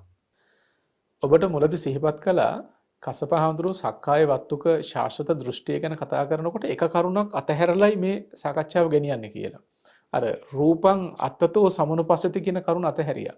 ඒ වගේම වේදනං අත්තතෝ සමනුපස්සති, සංඥං අත්තතෝ සමනුපස්සති, සංඛාරේ අත්තතෝ සමනුපස්සති සහ විඥානං අත්තතෝ සමනුපස්සති කියන කරුණු පහම අතහැරලයි කතා කළේ. අපි ඊළඟට කතා කරන්නේ ඇයි ඒ කරුණු පහ අතහැරියේ කියන කරුණ සම්බන්ධයෙන්. කසපහඳුරනේ ඇයි ඒ කරුණු පහ අතහැරියේ? ඒ තවත් දෘෂ්ටියකට සම්බන්ධ වෙන්නේ කොහොමද? මම හිතන්නේ හොඳ පැහැදිලි කිරීමක් අවශ්‍යයි එතෙන්ට. ඇත්තටම අපි මේ ප්‍රධාන වශයෙන්ම කොටස් දෙකක් නැතිනම් සක්කාය දිට්ඨිය කතා කරන්නට ගිහිල්ලා අපි ඒක කොටස් දෙකකට බෙදාගත්තා. සක්කාය වස්තුක සාස්වත දෘෂ්ටිය සහ සක්කාය වස්තුක උච්ඡේද දෘෂ්ටිය කියලා. එතකොට මේ සක්කාය වස්තුක සාස්වත දෘෂ්ටිය නැතිනම් මේ ආත්මයක් යන දේ පැවැත්මයි කියන පවතින ආත්මයක් තියෙනවා කියන දේ තමයි අපි මුලින්ම කතා කළේ. එතකොට ඒ ඇසුරු කරනවා 15 තැනක. ඒ 15 තැන තමයි අපි මේ විදිහට හඳුනා ගන්නට යෙදුනේ. අපිට උච්ඡේද දෘෂ්ටිය පවතින්නේ 5 තැනක. ඒ 5 තැන තමයි මේ ඉතිරි කරගන්නට යෙදුනේ. ඒකට හේතුව තමයි උච්ඡේදය කියලා කියන්නේ සිඳීම නැතිනම් වෙනසීම පිළිබඳව අපි කතා කරන්නේ. උච්චිජ්ජති විනස්සති කියලා කියනවා. ඒ කියන්නේ සිඳී යනවා විනස්සති නොහෝති. මත්ෙහි ඇත්තේ නැහැ. එතනින් පස්සේ ආයෙ වෙන්නේ නැහැ කියලා කෙනෙකුට දෘෂ්ටියක් තියෙනවා නම් ඒක තමයි උච්ඡේද දෘෂ්ටිය කියලා කියන්නේ. ඉතින් මෙන්න මේ දෘෂ්ටිය ගැන කතා කරනකොට මේ දෘෂ්ටියේ පවතින්නේ රූපං අත්තතෝ සමනුපස්සති. රූපය ආත්මයක් කියලා හිතනවා. අපි මුලින් කලින් දේශනාවලදී පැහැදිලි කරගන්නට යෙදුනා රූපයම ආත්මයක් කියලා හිතාගත්ත කෙනෙකුට රූපේ විනාශ වෙලා යනකොට ආත්මය විනාශ වෙලා යනවා. එතනින් එහාට ඔහුට පවතින දෙයක් ඇත්තේ නැහැ කියලා හිතනවා. ඒ වගේම වේදනං අත්තතෝ සමනුපස්සති වේදනාවම ආත්මයක් කියලා කෙනෙක් කල්පනා කරනවා. එතකොට මේ වේදනාව නැතිවීමෙන් නැතිනම් ඔහු වේදනාව කියන දේෙන් අදහස් කරනවා මේ විඳීම් සහගත භවයේ විඳීම් සහගත ස්වභාවය කියන දේ. ඒක නැති වෙලා ගියාට පස්සේ මේ භවයේ විඳීම නැති වුණාට පස්සේ එතනින් එහාට පවතින ආත්මයක් නැහැ කියලා හිතනවා. විඳීමම ආත්මයක් කියලා හිතන කෙනාට. ඒ වගේම කෙනෙක් හිතනවා සංඥං අත්තතෝ සමනුපස්සති සංඥාව තමයි ආත්මය. හඳුනා ගන්නාකම තමයි ආත්මය කියලා. ඒක හඳුනා ගැනීමම ආත්මය වෙනකොට හඳුනා ගැනීම කියන දේ නැති වෙලා යනකොට එයාට ආත්මේ පැවැත්ම නැහැ කියලා එයා හිතනවා. ඒ වගේම සංස්කාරයේ පිළිබඳව පවතිනවා. එතකොට සංඛාරයේ අත්තතෝ සමනුපස්සති කියන සංස්කාර ධර්මයන් හිතනකම ආත්මය හැටියට කල්පනා කරනවා. එතකොට ඔහුට සංස්කාරයන්ගේ නැතිවීමෙන් ආත්මයෙහි නැතිවීම කියන දේ ඔහු දකිනවා. ඒ වගේම විඥානං අත්තතෝ සමනුපස්සති විඥාණය ආත්මය හැටියට දකිනවා. විඥාණය ආත්මය හැටියට දකිනකොට විඥානයේ නැතිවීමෙන් ආත්මය නැති වෙනවා කියලා කෙනෙක් කල්පනා කරනවා. මේ හඳුනා ගැනීම මත තමයි ලෝකයේ මේ දේවල් ඇසුරු කරගෙන මේ දෘෂ්ටිය පවතින්නේ. එතනින් පස්සේ වෙන්නේ නැහැ, උපදින්නේ නැහැ, සිඳිලා යනවා. සමහර වෙලාවට කෙනෙක් හිතනවා මේ මරණින් මත්තේ වෙන්නේ නැහැ කියලා. තව කෙනෙක් ඉන්නවා ආත්ම 100ක් විතර යනකම් මේක තියෙනවා. සංඛ්‍යාත්මකව ඇති කරගත්තු දෘෂ්ටියක් ඉන්නවා. මේක පැවතිලා මෙතනින් පස්සේ ආයෙ වෙන්නේ නැහැ.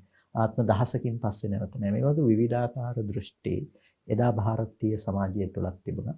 අද සමාජය තුලත් මේ බඳු දෘෂ්ටීන් ඇසුරු කරගත්ත බව අපට දකින්නට පුළුවන්කම තිබෙනවා. ඒ නිසා මේ උච්ඡේද දෘෂ්ටිය කියන දේ විවිධාකාරයෙන් ඇසුරු වෙනවා. ඇතැම් වෙලාවට අපිට ඒක ඉදිරියේදී තවදුරටත් මම හිතන්නේ කතා කරන්න පුළුවන්කමක් තියෙනවා. සාස්වතේ මුල් කරගෙනත් තියෙනවා, උච්ඡේදයේ මුල් කරගෙනත් මේ තේ තියෙනවා. එතකොට මේ විදිහේ දෘෂ්ටියේ වෙනස් වෙනකම් තියෙනවා. ඉතින් ඒකේ ප්‍රධාන ලෙසම අද අපි කතා කළේ මේ සක්කාය වස්තු කරගෙන. ඒ කියන්නේ පංච උපාදානස්කන්ධය මුල් කරගෙන පවත්වන ආකාරය. හැබැයි පංච උපාදානස්කන්ධය කිසිම විදිහකින් දෘෂ්ටි නෙමෙයි. පංච උපාදානස්කන්ධය කියන එක කිසිම විදිහකින් දෘෂ්ටි නෙමෙයි. හැබැයි මේ පිළිබඳව අපිට දෘෂ්ටීන්ගෙන් ඇසුරු වෙන නිසා තමයි තවත් කාම ආදී ධර්මයන්ගෙන් ඇසුරු වෙන නිසා තමයි මේකට අපි කතා කරන්නේ මේ උපාදානස්කන්ධ කියන වචනේ.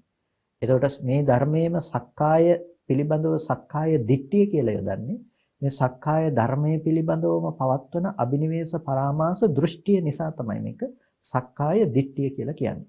කොයි වෙලාවත් ඒ නිසා සක්කාය දිට්ඨිය කියන එක දකින්න එපා. මේ සාමාන්‍යයෙන් ස්කන්ධ ටිකේ පැවැත්මම සක්කාය දිට්ඨියයි කියන තැනකින්. මොකද සමහරලාට මේ ප්‍රශ්නේ කොට දෙනෙක් යොමු කරනවා නැතම් වෙලාවට දැන් එයාට මේ ස්කන්ධ ටික නැතුව කොහොමද ජීවත් වෙන්නේ කියලා. ඒ කියන්නේ දැන් ඒ සාස්වත දෘෂ්ටිය කියලා සක්කාය දිට්ඨිය කියලා හඳුනාගෙන තියෙන ස්කන්ධ ටික සක්කාය දිට්ඨිය ඇටියෙද. සක්කාය දිට්ඨිය දුරු වුණා කියන්නේ උපාදානස්කන්ධය දුරු වුණා. උපාදානස්කන්ධය නැත්තම් කොහොමද ජීවත් වෙන්නේ? ඒ නිසා උපාදානස්කන්ධය හඳුනා ගන්න එපා. සක්කාය දිට්ඨිය හැටියට මේ උපාදානස්කන්ධය පිළිබඳව කෙනෙක් වැරදි විදිහට මෙනෙහි කිරීම නිසා උපද්දගත්ත දෙයක් තමයි මේ කතා කරපු සක්කාය දිට්ඨිය කියන එක. ඒ නිසා ඒ දෘෂ්ටිය වෙන් කරගන්න මේ ධර්මයේ පිළිබඳවයි මේ දෘෂ්ටිය පැවැත්වුවේ කියන දේ පිළිබඳව හඳුනා ගන්න. එතකොට අපිට මේක බෙදා ගන්න පුළුවන්කම තිබෙනවා. එතකොට දැන් අපි සාකච්ඡා කළේ භව දිට්ඨි සහ විභව දිට්ඨි. භව දිට්ඨි සහ විභව දිට්ඨිය පිළිබඳව කතා කරනකොට අර සස්සත දිට්ඨිය පිළිබඳව අපි කොටස් 15කින් කතා කළා. ඒ කොටස් 15ම භව දිට්ඨියට අදාළයි. මොකද අපි භව දිට්ඨිය ගැන කතා කරනකොට භවය ගැන කතා කළා. භවෝති සස්සතම්. භවය කියන්නේ සාස්වතයේ අනුව හිතනකම කියලා. එතකොට මේ සාස්වතයේ අනුව හිතන භව දිට්ඨියට අදාළව තමයි සාස්වත දෘෂ්ටියම කතා කරන්නට වෙන්නේ.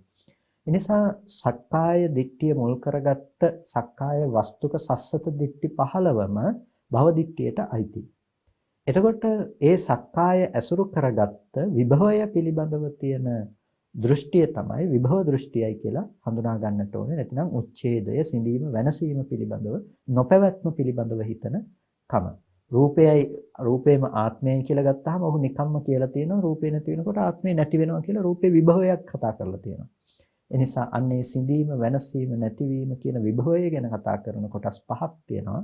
මේ පහ ස්කන්ධ පහේ ඇසුරු වෙනවා. ඒ කොටස් පහ විභව දෘෂ්ටි ඇටියට අපි හඳුනා ගන්නට ඕන. ඒ නිසා භව දිට්ඨි සහ විභව දිට්ඨි මේ දෙකේ කතා කරනවා. ඒකට අපි අද දවසේදී දිට්ඨි තුනක් ගැන තමයි කතා කරලා තියෙන්නේ. මොනවද දිට්ඨි තුන? පළවෙනි එක සක්කාය දිට්ඨිය, ඊට පස්සේ සක්කාය වස්තුක සාස්වත දෘෂ්ටිය, අනිත් එක සක්කාය වස්තුක උච්ඡේද දිට්ඨිය කියන මේ දෘෂ්ටි තුන තමයි අද දවසේදී සාකච්ඡා කළේ. ඔබ ජීවත් වෙනකොට මේ සක්කායද සක්කාය දිට්ඨියද එහෙම නැත්නම් සක්කාය වස්තුක ශාශ්වත දෘෂ්ටියද කියලා කල්පනා කළේ නැතුව ඇති. ඔබ කලේ ඇහැ කන දිව නාසය ශරීරය පරිහරණය කරමින් මේ තියෙන රූප ශබ්ද ගන්ධ රස ස්පර්ශයන් අනුභව කරමින් ජීවත් වෙන එක විතරයි. හැබැයි මේ තුල මේ කියන සමස්තයම විවිධ තැන්වල විවිධාකාරයෙන් ගැබ්බෙලා තියෙනවා. මේවා මනවින් තේරුම් අරගන්න, සියුම්ව විමසා තේරුම් ගත යුතු කරුණු හොඳින් තේරුම් අරගන්න මේ ප්‍රහාණය කළ යුතු ධර්මයන්. විශේෂයෙන් ඔබේ නිවන් මඟ ගමන් කිරීම සඳහා උතුම් නිර්වාණය සාක්ෂාත් කර ගැනීම සඳහා. ඉතින් අද මේ ධම්සභා මණ්ඩපයට වැඩම කොට මේ අතිශයින්ම සියුම් වටිනා ධර්ම කරුණු විවරණය කළ ලබනෝරෝ කන්දාරණ්‍ය සේනාසනාධිපති රාජකීය පඬිතු ශාස්ත්‍රපති කොත්මලේ කුමාර කස්සප හාමුදුරන් වහන්සේට අපි විශේෂයෙන් පුණ්‍යානුමෝදනා කරනවා.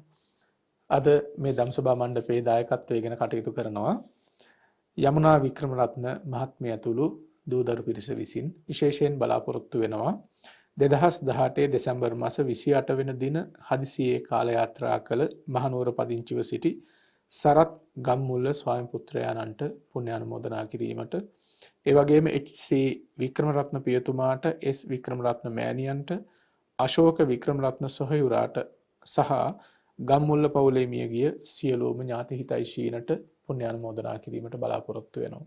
සඳහන් කළ ඥාතීන් ප්‍රධානව මිය පරලොව ගිය මෙලොව පරලොවගත වර්ග පරම්පරානුයාත සියලුම ඥාති හිතයිශීන් මේ පින් අනුමෝදන් වෙත්වා, සුඛිත මුදිත වෙත්වා, ලෞතුරු නිර්වාණ සෝයෙන්ම සැනසීමත් කරගනිත්වා. දෙවියන්ටත් මේ පින් අත් වේවා. සහ සම්බන්ධ වෙන සෑම සිළු දෙනාටත් සදේවක ලෝකයාටත් දෙලව යහපත පිණිසත් ලෞතුරු ශාන්තිය පිණිසත් මේ පින් හේතු වාසනා පාරමී වේවා. සියලු දෙනාටම තෙරුවන් සරණයි. භගවතෝ අරහතෝ සම්මා සම්බුද්දස්ස